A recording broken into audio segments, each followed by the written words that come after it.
everyone, Masha here. In this weekend's video, I will be sharing with you my tarot journey through quite a large number of decks. Tarot Journey Through Decks, a wonderful hashtag created by Simon at the Hermit's Cave, who invited us all to participate. And I think this tag is such a great way for us all to share about our journey, to share the decks, tarot decks that have played a big role on our path with tarot, and to learn a little bit more about each other.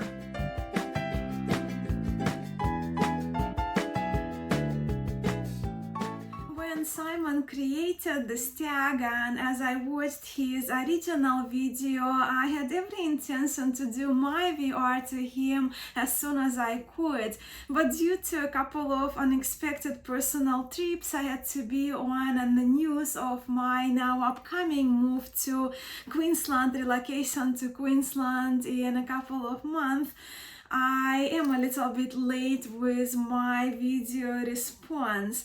But I'm here on the Sunday evening, already Sunday evening in Australia. I don't have to be anywhere today, so I have my evening to myself, and I'm very excited to be finally sitting down to film this video response with Simon's hashtag Tarot Journey Through Decks. And Simon's original video is of course linked for you in the description of my video below. But if you haven't seen this tag, let me quickly mention the prompts that Simon created for us all to address through our video responses, Instagram posts or comments. So there are 4 prompts in this hashtag.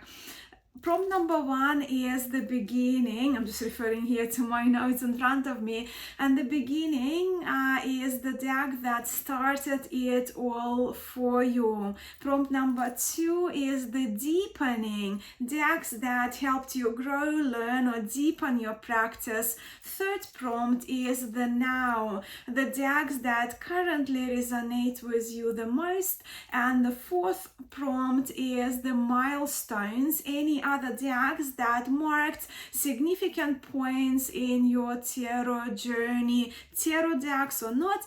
And these milestones could be sprinkled and spread out throughout the video, so we can do with the milestones what we will. But now let me share with you my tarot journey through decks. And we are beginning from my very beginnings, from my early beginnings with tarot, with the prompt being the deck that started it all for me. Well, 2 is my favorite number, and when it comes to my first tarot deck, I actually bought 2 tarot decks on the same day within about 15-20 minutes from each other in December 2015. So almost 10 years ago now. It was a Friday, and I was at my favorite bookshop in Launceston, Tasmania, browsing through the section of the bookshop that had yoga and meditation books, but also was labeled New Age. And I was browsing those shelves as I was looking for a book, for something new and fresh for me to read for the upcoming weekend. And then this book literally fell into my hands with this little tin, which I had to block with my arm from falling to. Mind, at the time, I knew nothing of tarot. I knew that people would read playing cards for fortune telling, as my mom had a few readings done back in Belarus where I grew up. But as for tarot, with me opening this book was my first experience with seeing tarot cards, not even with tarot cards, but seeing tarot cards.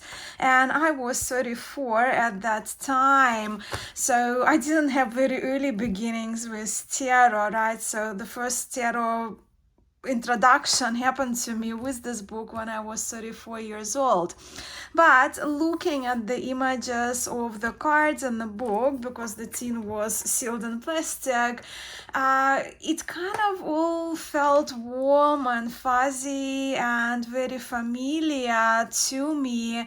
And I suddenly knew what I would be doing over this weekend and the book that I will be reading. I looked at the back of the tin, and then immediately I kind of drew a parallel, right? I saw this full card, which I now know that it's the full card.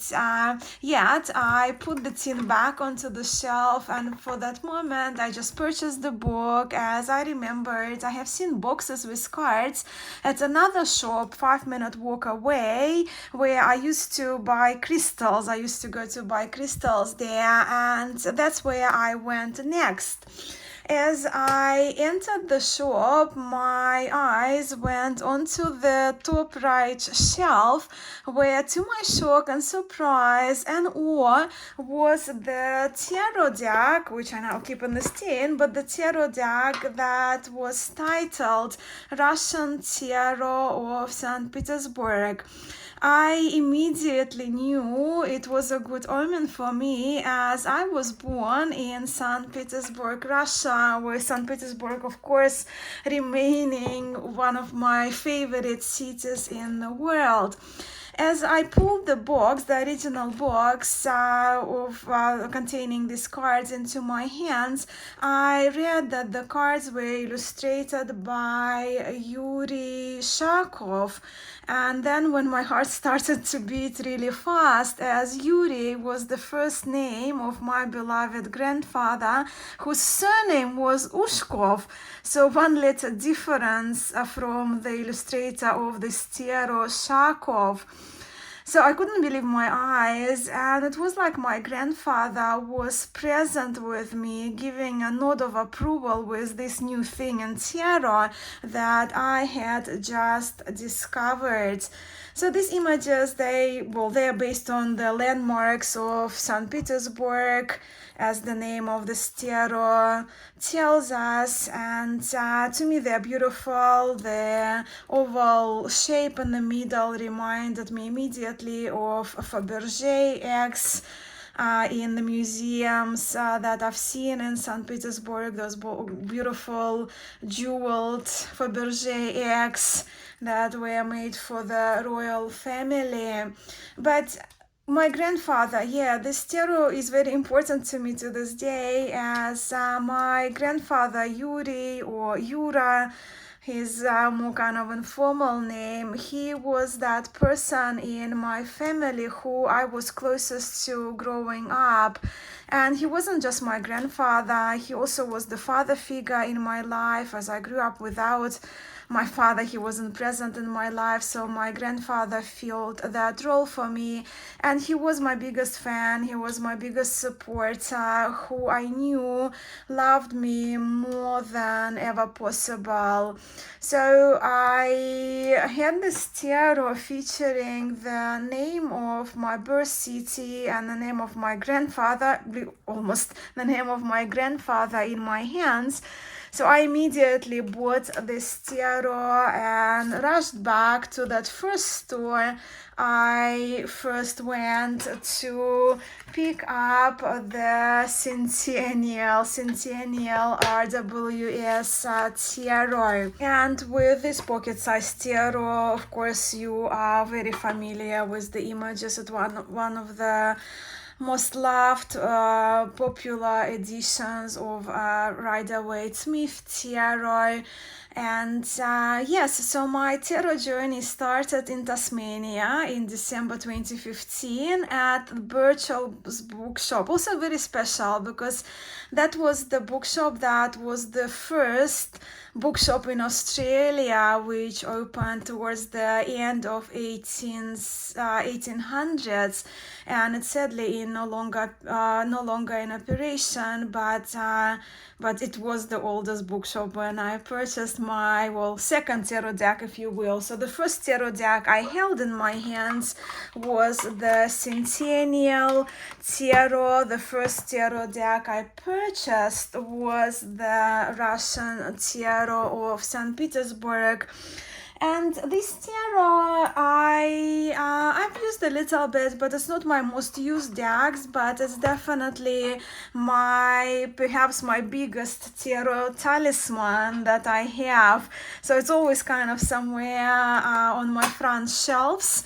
So as I really believe in this good omen of this tarot.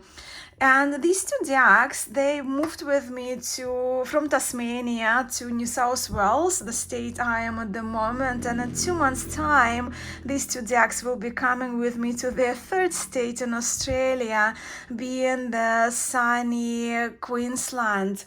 I also wanted to mention with this book, The Ultimate Guide to Tarot by Liz Dean, I don't see this book talked much about, but it's the first book, I read, and the first book I actually recommend to my friends and subscribers who ask me about recommendations for tarot books for beginners who want to learn in the Rider-Waite-Smith tradition of tarot.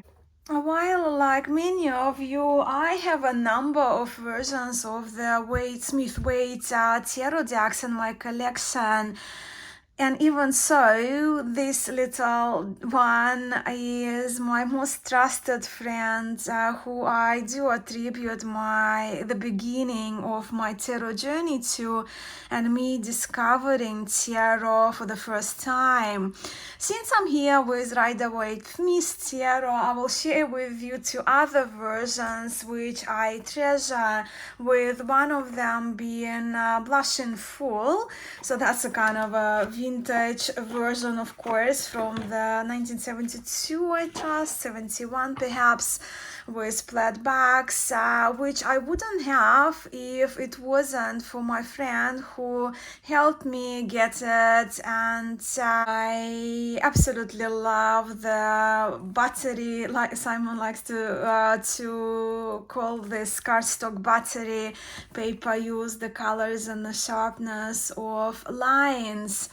And then I have another version of a Waite-Smith Tarot featuring the line work by Pamela Coleman Smith. And this is the tarot that I have been using quite a lot since December last year. And this is Marco Benedetti's version, which is titled Constantinople Tarot, as the filters in this tarot remind us the colors, the filtering, the dramatic effect of the cards remind us of Byzantine art, mosaics, and frescoes. This deck is handmade with this personalized box to my name, and I absolutely love it. There is something special about handmade decks, and I'm so fortunate to own quite a great number of handmade decks now, and they are like no other.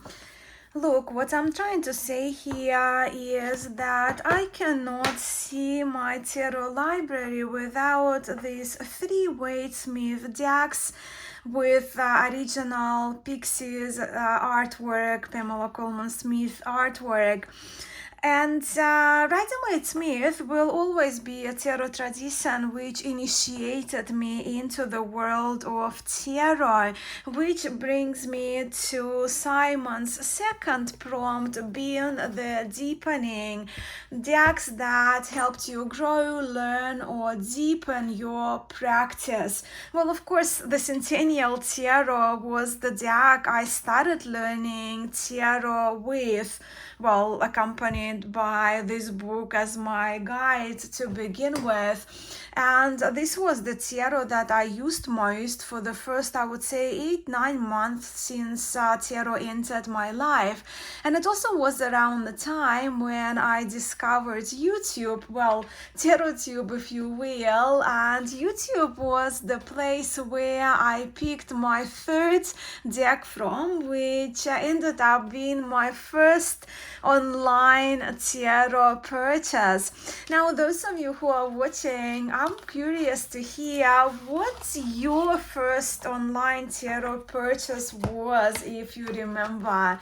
Please share in the comments. Mine was Joie de Vivre Tarot, illustrated by Paulina Cassidy, who is these days known as Paulina Faye. And this tarot remains one of my forever keepers. I was and am still very drawn to the whimsical artwork by Paulina Cassidy. I remember getting this tarot and spending time with this tarot.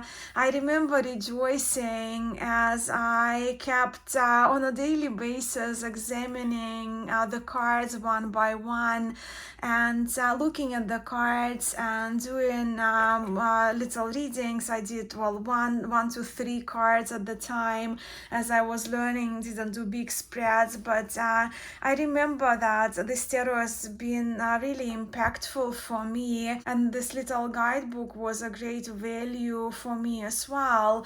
I also remember being impressed due to the accuracy of the interpretations that I could draw from the images myself, but also from the guidebook as well, from the little write-ups on the cards. So Joie de Vivre, probably one of the very few decks that brings in the warm and nostalgic feelings for me of that connection that I developed with tarot, particularly with this tarot deck. I recently saw that there will be a new deck by this creator, by Paulina Faye, coming out soon, and the deck is titled, I trust, Magic Maker's Tarot, and I do look forward to seeing the cards of it. So the Smith-Waite Tarot Deck Centennial Edition and Joie de Vivre Tarot were the decks that I spent the first 8 months of my tarot journey mainly from, that would be from December 2015 to around August 2016. And it was around August 2016 when I came across the images from a Marseille tarot deck. From my memory, it was one evening when I was looking into reading tarot using an ancient deck.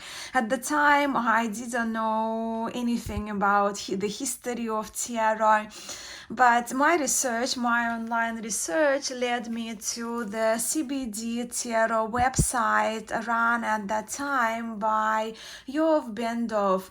Yov Bendov was a student of Khodorkovsky, and he had free of charge images from his version, from this version of his version of Convert Tarot de Marseille, available on his website.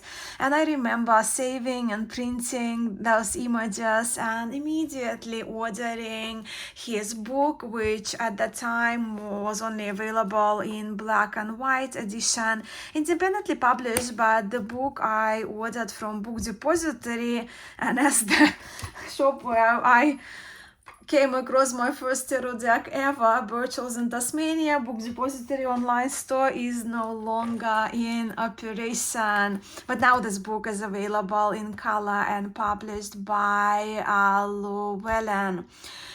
So I ordered the book, received the book, and then ended up writing to Yov Bendov, sending him an email to order this CBD tarot deck from him. So at the time, the CBD tarot could only be ordered directly from Yov Bendov, who was based in Israel. Back in 2016, CBD Tarot was printed in Belgium, but it was an independent order from Joof Bendorf, his order to Cartamundi company. Now this tarot in thicker cardstock, and I trust with US Games copyright. Well, yeah, my deck doesn't have copyright, that version, but it's this tarot, CBD tarot, can be purchased from anywhere really as a mass market deck. It's available now and published by the US Games. So the CBD Tarot was my first Marseille Tarot deck and served my first introduction to the Marseille Tarot tradition, along with the book, the open reading book, which is called Tarot Revealed, I trust, in the colored edition. And Marseille Tarot, of course, as many of you know, has become my preferred lineage of tarot. Yes, even though I love my illustrated decks and don't see my tarot library without them, if I had to choose only one system of tarot, for me it would be the tarot of the so-called Marseille tradition. When I first saw the images of Marseille Tarot online before receiving this deck, when I saw, as I mentioned, on Joof's CBD Tarot website, I felt a similar feeling I had when I saw the images of Rider-Waite-Smith Tarot, but the feeling was more intense and came with that sense of even stronger pull, the stronger knowing that I found my kind of tarot in Tarot de Marseille. And I still feel like I need to dig deeper into the reason, the depth of that pull that I feel towards the woodblock Marseille tarots. I have heard from my tarot friends that they initially found woodblock Marseille tarot decks, well, ranging from ugly to unappealing to unskillfully executed, where for me, from the time I saw these images of the CBD tarot, well, TdM Tarot decks have been perfect for me. So just a couple of months after I got my first Tarot de Marseille in CBD Tarot, I came across the Marcella Tarot by Pablo Robledo, which would become to this day one of my most favorite Marseille tarots. And why? Well, it's Pablo's intentional creation of his decks, Pablo Robledo's attention to detail, inspiration after a number of historic Marseille tarot decks. The aged look of the cards I found very appealing, their smaller size, the vividness of the images, and the colors, which of course differ from the primary colors we see in historic Marseille tarots. So these two decks, Pablo Robledo's Marcella Tarot and the CBD Tarot, helped me in in deepening my practice, in finding my practice, right? Discovering my preferred tradition of tarot, but then further through learning and deepening my understanding and practice of Marseille Tarot came from the books I read and the courses I took with Enrique Enriquez, Kelly Fitzgerald from Truth and Story, and Camelia Elias, with Camelia Elias being my main influence and my main teacher in reading Tarot de Marseille cards. And with that, Camelia Elias influenced my choice of the deck that I initially predominantly used for deepening of my Marseille Tarot knowledge through my Tarot de Marseille studies. If you have done any classes with Camelia Elias, you know she always recommends the Jean Noblet Tarot de Marseille by restoration of it by the late Jean-Claude Flournoy. Again, one of the more popular decks, perhaps among tarot community, Jean Nablet. Now we have so many different versions of it available by different publishers of Marseille tarot decks. And yeah, this tarot, I got it together with Jean Dodal from Jean-Claude Flournoy in one order, but in terms of for my studies and practice readings through the courses that I've done on tarot, that has been my predominant tarot deck. So yes, these three tarot decks, when it comes to Marseille tarot decks, well, they're my first three tarot de Marseille decks too, plus the fourth being Jean Dodal by Flournoy, right? That came with that same order with the Nablet. But yeah, they were my first three tarot decks, and since then, as you know, my Tarot de Marseille collection has grown exponentially, really, with, well, yeah, repeating myself, with Tarot de Marseille being my thing, my preferred lineage, tradition of tarot that I am obsessed with. But before I do the third prompt, which is now, let me share with you my tarot milestones in this tarot journey through decks, with the prompt being any decks that marked significant points in your tarot journey. As for the first milestone, I would like to share with you, I am going to do it in a chronological order. So my tarot journey, as you have seen now, started with Wade Smith tradition of tarot in December 2015. The following year, towards the second half, just after the second half of the 2016, Tarot de Marseille came into my life, and now we are at around October, November 2017. And Simon mentioned in his video that milestones don't necessarily need to be tarot. And Simon in his video talked about the soul cards that were one of the big milestones for him, where for me, towards the end of 2017, I discovered Lenormand. And again, my first deck was two decks because I was very proficient in online deck shopping by that time. So I ordered a Game of Hope, which is the original Lenormand, and the Dundorf Lenormand from Lauren Forrestal Cartomancer Big Cartel. It was Game of Hope Big Cartel website, which now is run by her daughter. So yeah, if you're familiar with Lenormand, you are probably very familiar with those decks. So the Game of Hope goes back to the last year of 1799, I trust it was, yeah. Last year of the 18th century. And of course, Dundorf has been my favorite from the very beginning. In fact, I'll show you the Dundorf images a little bit later, because how I discovered Lenormand, so if it wasn't for Rana George's videos and teachings that I've seen online, I probably wouldn't be interested in Lenormand today. And in November, I trust it was November 2017, Rana George was running a masterclass which I joined. So while I'm talking, I might as well show you my third, I think it would be third or fourth Lenormand deck I had. Well, this is Rana George Lenormand, right? So it was illustrated under Rana's guidance by Kelly Finch.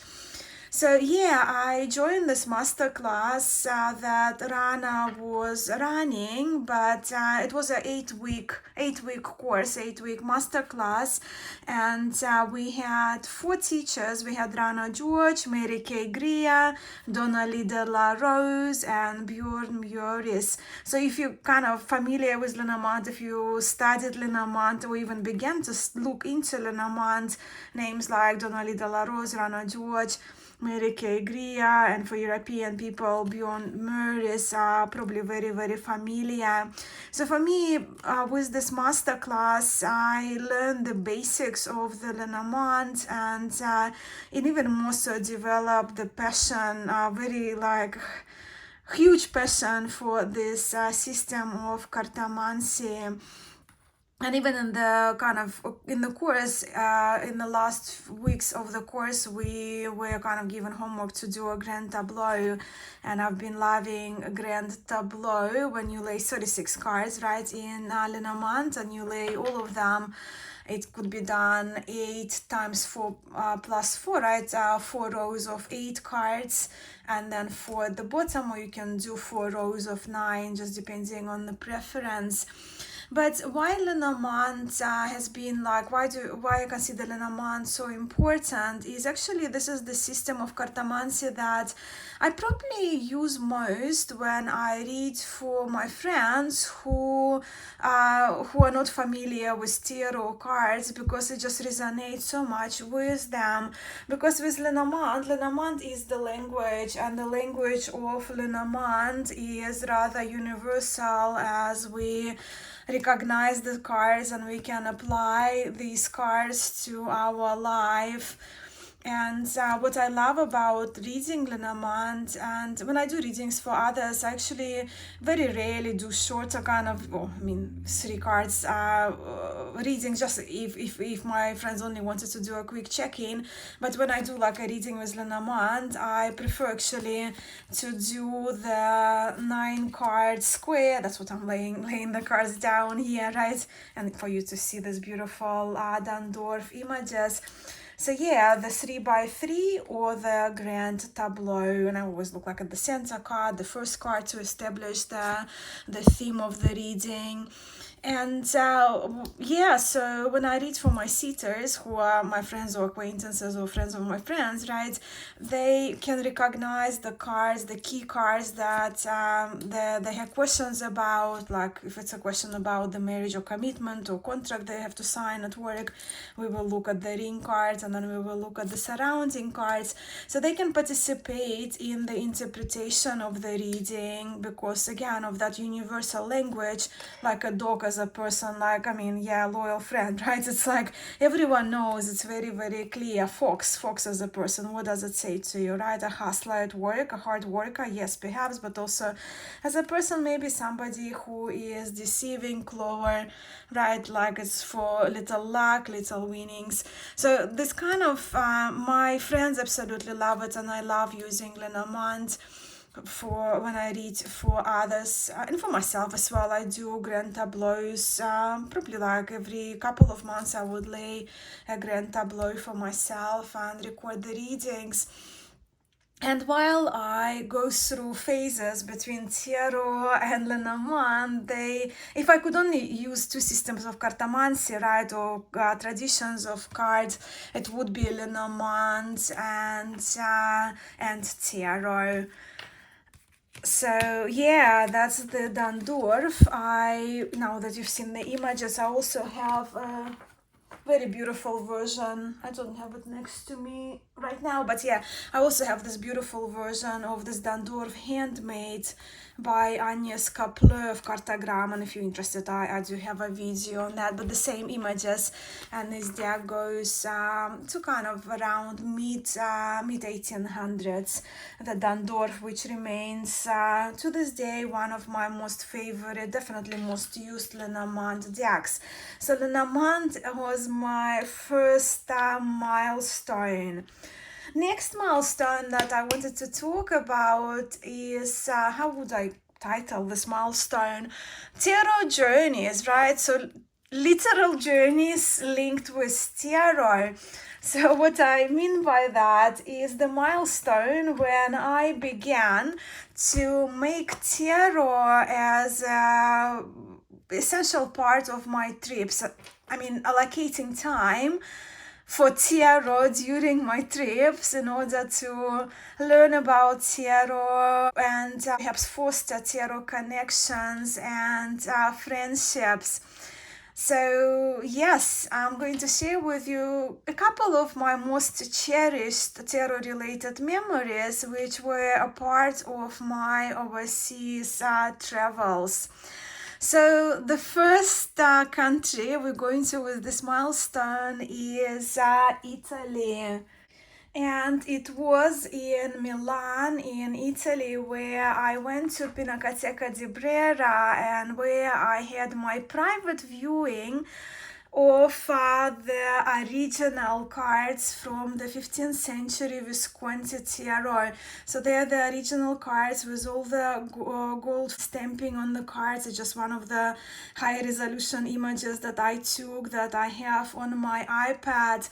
And for me, this visit, for this viewing, I also saw the original Salabusca tarot, right, also 15th century, and the Visconti Brambilla, not a complete deck as many of you know, but I just, it just was breathtaking to see it. It was unreal to hold these cards in my hands, although that's me, and I had to wear white gloves, right, to handle these cards, and it was a huge honor. I spent over an hour in this, as you can see, little temperature controlled room. But this experience is further cemented my infatuation with historic illuminated decks, right? This kind of illuminated decks with all the gold. I also did see the originals, but they were behind the glass in Bergamo, in Accademia Carrara, and it was the Visconti Sforza tarot that I saw there. But yeah, because we're talking about decks, right? So what deck would be most meaningful? My favorite from the Viscontis to share, and my favorite is the one, the Madrone, the completed Madrone version. So Marco, of course, completed the deck, so it becomes a readable tarot, and the beautiful backs, handmade, that out of the reproductions of illuminated tarot decks in my collection, if I had to choose one, that would be this Visconti Madrone tarot. Because just look at the details and the cards and the faces and the beauty, just absolute beauty of the images, and Marco's version is just outstanding. So yeah, that's kind of one of the memories in Italy. Another memory that I have from Italy, and I know many of us here in Tarot community, we absolutely love our decks from Il Meneghello. So one of my first stops in Milan was actually the visit to Il Meneghello, and that's me and Cristina Darsini, who now runs Il Meneghello, who is a historian, and that's how the shop looks from the inside. And in Il Meneghello store, in the official physical store in Milan, I picked up a tarot deck, which has now become one of my most favorite majors only decks, and the deck that I actually travel a lot. So it's Tarocco Piedmontese, and it's 19th century Tarocco.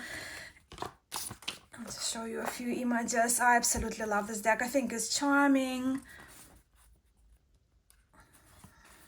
It's a version, of course, of a historic reproduction of the historic tarot from Piedmont, which I got in Milan, but then there is a Milanese tarocchi, which I acquired in Torino, Turin, the capital of Piedmont, which brings me to another memory linked with me getting this Tarocchi Milanese Edoardo Dozzi.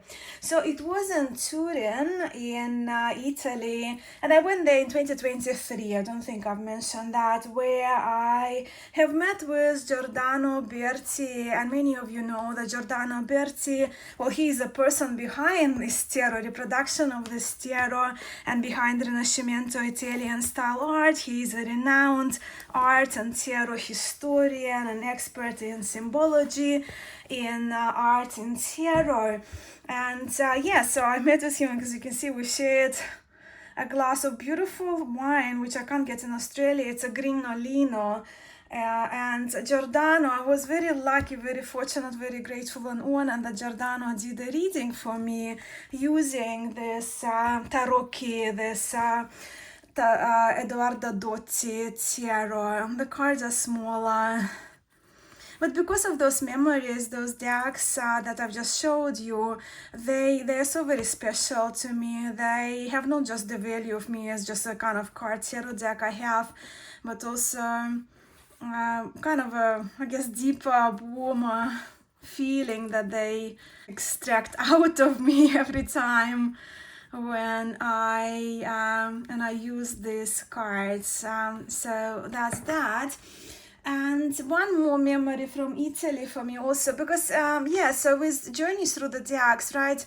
And I know we talked, like all of us here, tarot creators, content creators on YouTube, we probably can testify that we have made some wonderful friendships that got strengthened through the time, right? And often quite a few of us, we meet each other. So for me, meeting those people kind of who are tarot heroes in a way, right, was very important. So the last person I saw in Italy in my last few days I spent in Rome was Marco Benedetti. And Marco Benedetti, he has been on my channel. He's been most times on my channel as the guest, and that's us in his hotel in Rome. And the deck that I have the memory of that is, of course, handmade. Homage to Visconti, that made by hand for me, right? So that's the Empress card is my favorite card, probably one of my favorite empresses. I'll just show you, handmade with gold foiling, and Marco has the special Japanese printer where he can use print the cards with the gold and silver foiling. And this deck is minimalistic, but it's just such a great reader. A wonderful tarot which I treasure and which I love. So that's kind of my milestones from Italy. But also only a few months ago in was it October, November last year, my husband and I, we went to Japan. And as I mentioned, for me, this milestone that now wherever I can when I travel, I try to allocate some time for like a tarot related activity. So in Japan, when we were in Tokyo, I went to the Tokyo Tarot Cafe. And when you go to that cafe, they have delicious vegan food and absolutely wonderful coffee, but they also give you these little leaflets that kind of welcome you to the world of tarot and little bit of major arcana, right? Keywords for the major arcana. And also they give you the map to get to the Tokyo Tarot Museum, which was my plan, right? Breakfast and coffee, followed by my visit to the Tokyo Tarot Museum. But in the Tokyo Tarot Cafe, they had a lot of tarot decks that they encouraged to use for readings, for people to look through them.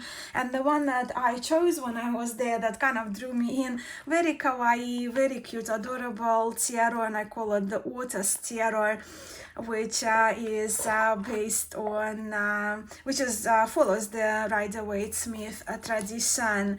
And I love adorable things, and you probably would have noticed by now that while I love my historic decks very much, I prefer my Tarot de Marseille, I also cannot resist the adorable cute things, and that includes tarot. So that's the deck that I used, and of course I acquired it later on. But also in that cafe, when they served the coffee, they brought me this coaster, right? So that's the coaster they use, kind of a little mini tarot card, and that was the devil, and I couldn't understand what was the message for me in the morning.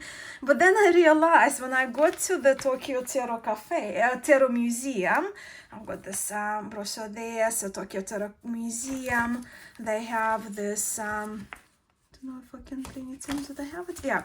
So they have the main wall here featuring the cards from Major Arcana, Rider-Waite-Smith Major Arcana. That's the address. If you're going to Tokyo, ask me.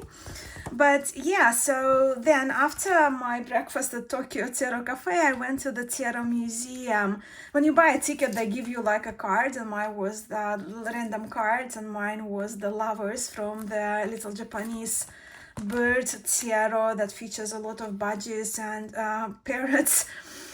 But why the devil? The devil was actually my temptation. This place, Tokyo Tarot Museum, happened to be probably the biggest selection of tarot decks I've seen at once available for purchase. So the devil, I was very tempted, right, in my choices and which tarot decks to get, because I only had limited luggage, and it was again last few days of my trip. My husband and I, our last stop was Tokyo. So for my purchases, I went with another adorable tarot, Macallan tarot, which I've wanted for a long time. I even looked for it in Hong Kong, and then they were out of stock. It's created by a Japanese artist, Kato Macallan, and it's just an adorable deck around playing card size. I do have a video on my channel where I share it with you. Those decks are a bit more cards, but don't want to take your time in this video. And then I purchased another tarot deck, but I mean, we are here with the Tarot Journey Through deck, and I was on my journey. We included tarot in Japan. So this is the Maya Mineo tarot, and Maya Mineo is a very well-renowned manga artist in Japan, and this tarot in Japan, I was told by a few people at the museum, is very popular. So it's pretty gold, white, and black, right? But I like it. Right, so I have another milestone, and my other milestone is never say never. And for never say never, I have two examples to share with you, and one is astrological applications to tarot cards.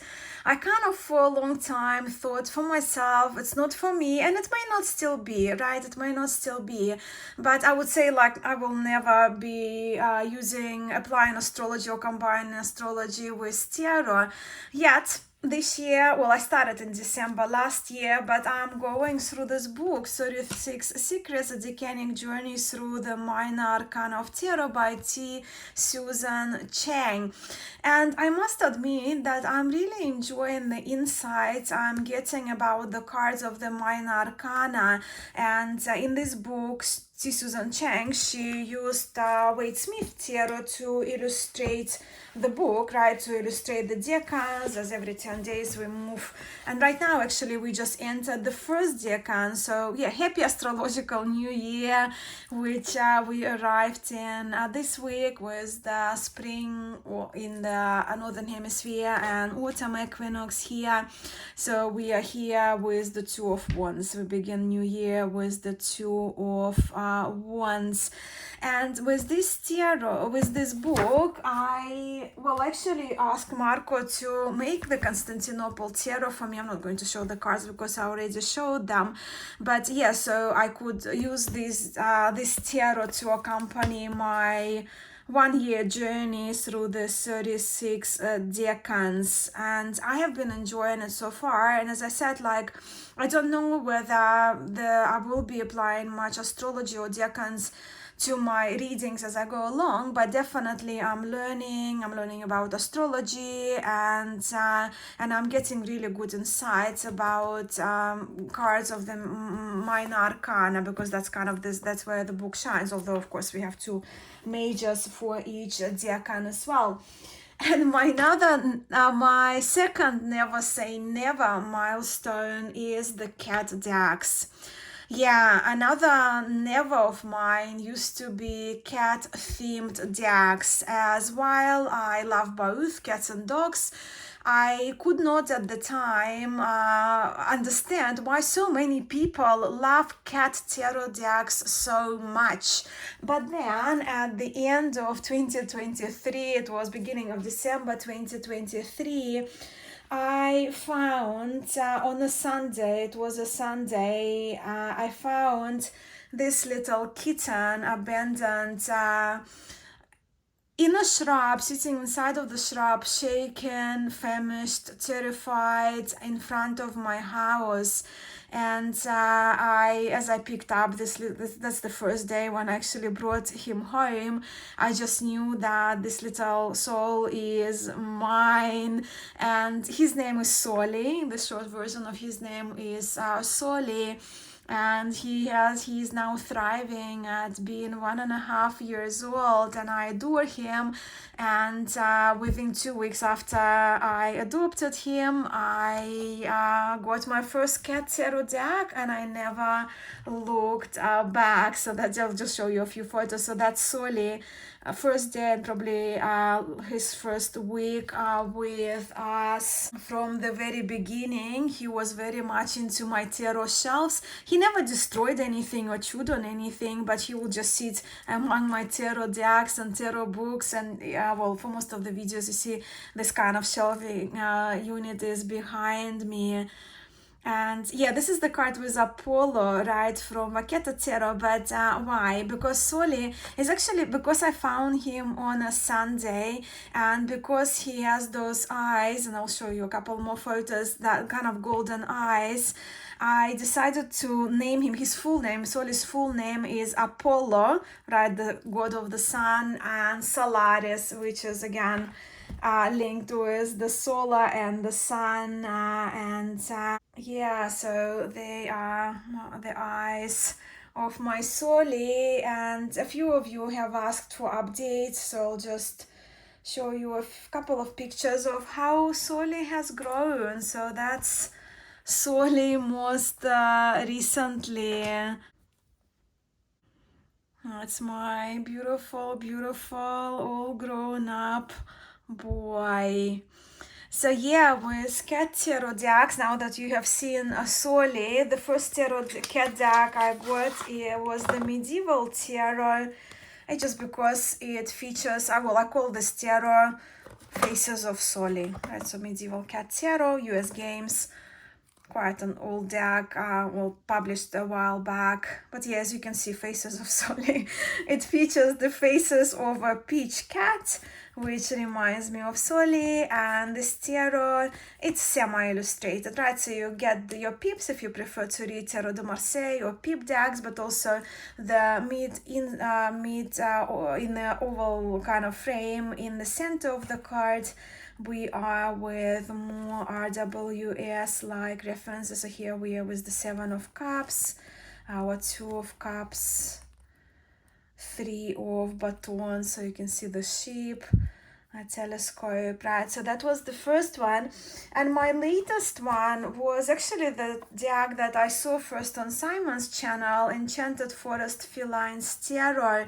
And I put it on my wish list for Valentine's Day, and my husband got it for me, and I have been so thrilled, and I've been reading with this tarot a lot. So again, never say never, because I never thought that I would ever read with a cat tarot deck. But now for my personal readings, those the cat decks I have, I use them a lot, and I love using them, and the messages I get from them are just as good as from my beloved historic tarot decks. And this is my Soli as the sun himself, with the golden eyes of his for the sun. So those have been my milestones, and now the last prompt, the decks that currently resonate with you the most. Look, right now, when it comes to illustrated tarot decks that follow Rider-Waite Smith tradition, of course, I do love the cat tarot deck, but the ones that I use the most, the ones that resonate with me the most, well, one of them you have just seen because I'm using it pretty much, well, every 10 days, right? I would do an extra reading and I would pull the cards for the decans from this Constantinople tarot, which, I mean, you have seen it already, right? So I showed you the images. So it's just more, it's a RWS with this kind of Byzantine filtering, making the cards warm, and I love the backs as well. But another illustrated deck I'm kind of having biggest crush on right now is the Time Tarot by Illustrated. Actually, the images initially were hand-drawn by Eugene Vinitsky with the guidebook written by Elza Kapotnikovsky. And this is the tarot that features the most amazing artwork, and the backs are stunning. So the artwork in this tarot is done in the style of the 16th and 17th century Dutch paintings, and you do probably will recognize the style of art, right? So kind of think Bruegel or Bosch. I mentioned it a couple of times already on my channel among the artists that were inspiration to Eugene Vinitsky. But it's just so smartly done, this tarot, and it's such a great reader. The guidebook, I love the guidebook, and it gives you little hints about the artwork. But just look at the High Priestess, right, featuring 3 phases of the moon, right, like indicating the times in a woman's life. And yeah, so it features clocks and watches, and explores the concept of time itself through the deck, but very recognizable as an RWS tarot, right? Yet very creative and absolutely exceptionally executed. So that's another one that resonates with me right now very, very much. And as for Marseille tarot decks that resonate with me most is, well, I have 3 here.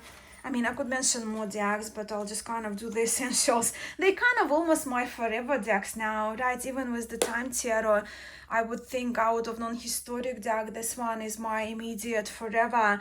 But yeah, with historic Marseille, for type 1, I very much in love with the Philippe Vachier tarot, which goes back to 1639, making this deck most likely the oldest complete Tarot de Marseille deck that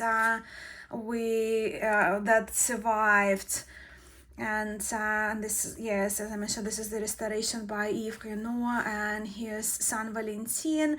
And before 1700s, right, so before the 18th century, more colors were in circulation and use, because they didn't have, after 1700s, the taxes were increased, so hence we are with the primary colors when we are in the 18th century Marseille tarot decks, and this one is not the case.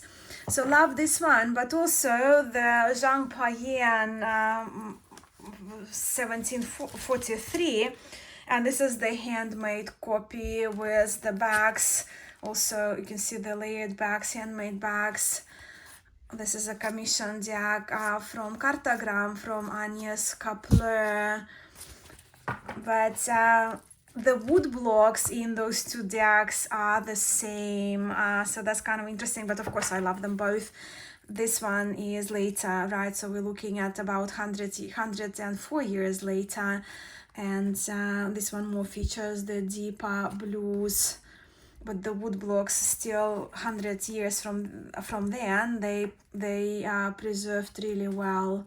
So that's my type 1 tarot that I can't get enough of. And yeah, I think these ones are my type 1 forever. So yeah, that's my Marseille. But for type 2, at the moment, I've been very much into Conver. And as you remember, when I showed the CBD tarot, It's not puristic convert, but it's the version Yov Bendov convert Bendov version. And another one I love is the convert.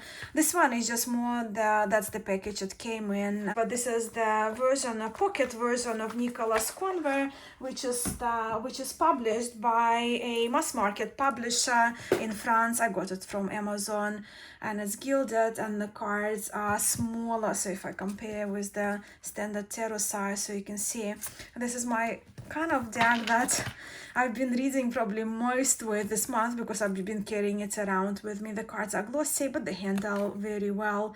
And you can see here, I think it's actually National Library of France, the stamp there of this copy.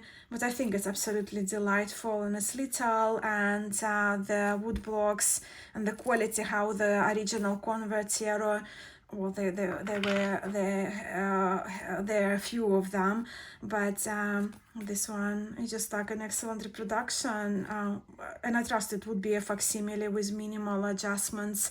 Of course, the sizing is not original, but I love smaller decks, and this pocket one is a delight. So that was my tarot journey through decks, but as this hashtag goes, I also have a little bit of my journey through this tarot deck to share with you, as by now I have watched a few wonderful video responses to Simon's original video, right, to this tag. So of course the first video I watched, as I mentioned, was Simon's. The original video is linked for you, but after Simon's video I watched a video response from the lovely Sandra at Spirit of Avalon. I also have seen the video responses from Tammy at Tammy Pie and Giselle from Mad Witch Tarot. I saw a video response from the wonderful Liz at Westa Tarot, and also the response from my friend Diane at Indigo Moon Woman. Only last night I watched Kelly Beer's VR to Simon, and one VR I watched actually from the channels that are new to me, and it was a video by Marilyn from Marilyn's Tarot Take, whose channel I actually discovered through this tarot tag. So yeah, their videos will be linked for you below, as well, as I personally enjoyed watching their VRs to Tarot Journey Through Decks hashtag, and I think you may enjoy those video responses too, because most of them are, well, the channels that I love, and when I can I try not to skip a video from those channels, so that kind of very telling, right, from my part. But it's a long video, it's an hour, and I'm so very grateful for your time and for watching my my little chit chat on the subject of my tarot journey via the means of a number of tarot decks and a couple of Lenormand decks as well thrown in the mix. Thank you all so very much for watching. I'm sending much love to you all, and I hope to catch you here at Musings by Masha very soon. Bye.